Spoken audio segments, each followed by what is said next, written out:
I'm about to show you one of the most destructive bugs in the world who is responsible for killing millions and millions of trees worldwide. And that is the boar. There's one right here. This little bug has killed millions of trees all over the world. Oh, and check this out. This is an adult form as well of one of those little jerks. Look how creepy they are. So there are a bunch of different species of wood-boring insects in the world. The most famous one is the emerald ash borer, but there's also different types of longhorn beetles and things like that. They all have one thing in common though, is they will go in and they like to eat this layer that's in between the bark and the trunk of the tree. You see, all the life of a tree trunk happens right underneath this layer of bark. So this part in here, this is just dead wood, and it just keeps the tree upright because it's the old wood and it's really just there for support.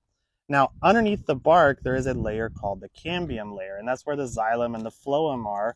And these are the tissues that will actually create the vascular system of the plant. So it's going to take the water and the nutrients up and down from the roots to the leaves and the tree leaves to the roots and vice versa. And when a tree gets stressed, like this one got stressed because of drought, then it's going to weaken and it's not going to have very good defenses against those wood-boring insects. And so sometimes something like sun scald or a hard freeze will cause the bark to get damaged. And that's when the borers move in. They'll lay their eggs, and then the larvae will eat their way all through that cambium layer, and they will cause that bark to be even more loose, where it's just going to pop right off whenever you are pulling on it because it's no longer connected to the tree because they've eaten that connective tissue. Healthy bark should not flake off like that. You shouldn't be able to just go scrape it off and peel it off like that because it's supposed to have all those connective tissues still intact. The best line of defense for your trees against borers is actually just to keep your tree healthy because in most cases, borers are not attacking healthy, vigorous trees.